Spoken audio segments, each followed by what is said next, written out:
praticamente lei diceva che nel loro centro praticamente i prodotti per l'igiene personale, per l'igiene dell'ambiente li dovevano acquistare sempre con questo buono che gli danno ogni 7 giorni. Qui invece a Chioggia, come per convenzione,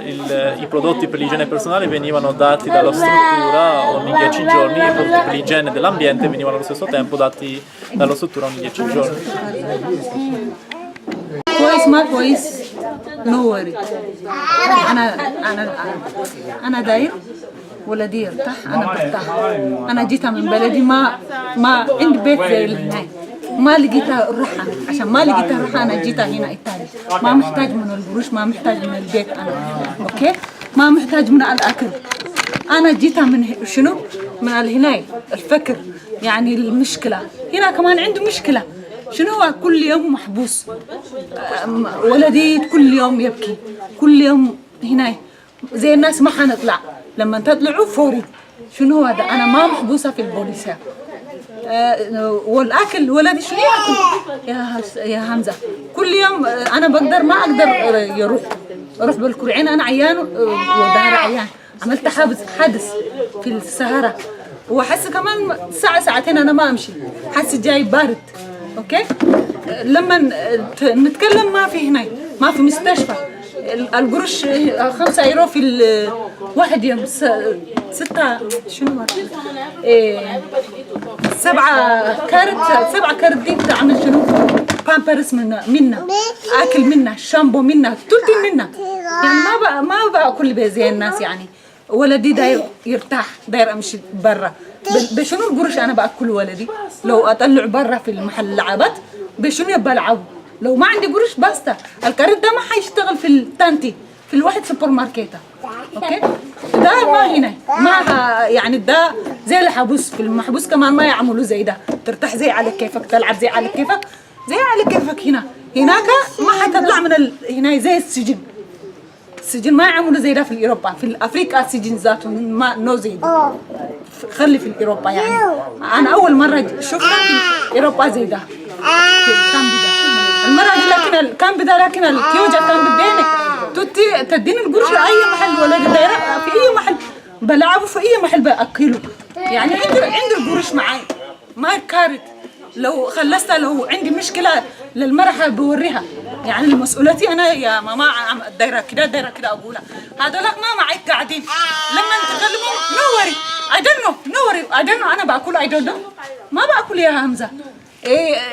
3 ساعة 4 ساعات حيجوني لو بقيت عيانه لو بقيت عيانه مو بكلمه هنا لكن في التيجا لكن لو بقيت عيانه يا ماما انا بقيت كده تعالي بخمسه بدقيقتين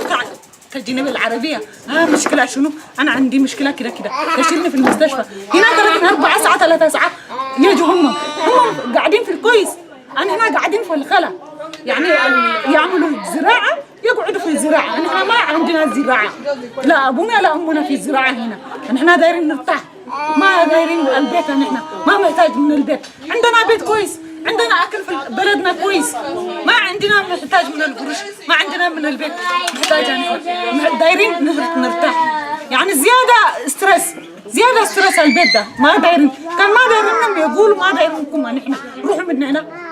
بس ده هو هناك. Allora, lei praticamente dice che la casa sia bella, che la casa non sia bella, a lei non interessa, che gli diano da mangiare, non gli diano da mangiare, a lei non interessa. Lei è scappata dal suo paese, dall'Eritrea, è scappata per la guerra ed è venuta qui per avere una vita migliore.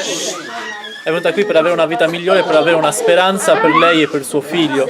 Però una volta che è stata trasferita in questo posto lei si è trovata in una prigione, praticamente non c'è nessuno, si trova completamente da sola. Gli dicono perfino di non uscire tutti insieme perché la gente si spaventa, la gente non vi deve vedere e quindi dovete uscire uno alla volta quando non vedete tanta gente, e quindi questi sono gli operatori che gli dicono queste cose. E poi lei dice che praticamente anche la condizione di questo buono che gli danno, lei con questo buono deve di 35 euro ogni 7 giorni, deve vivere lei e suo figlio. Dice come faccio a vivere io e mio figlio con questi soldi, mio figlio ha bisogno di altre cose e in più le cose che ha bisogno di mio figlio posso non trovarlo in questo supermercato che intanto dista tantissimo. Io ho avuto un incidente attraversando l'Eritrea e non può camminare per più di tanto, e quindi camminare per 40 minuti ogni giorno per lei non è possibile, quindi a volte non riesce neanche ad andare a fare la spesa.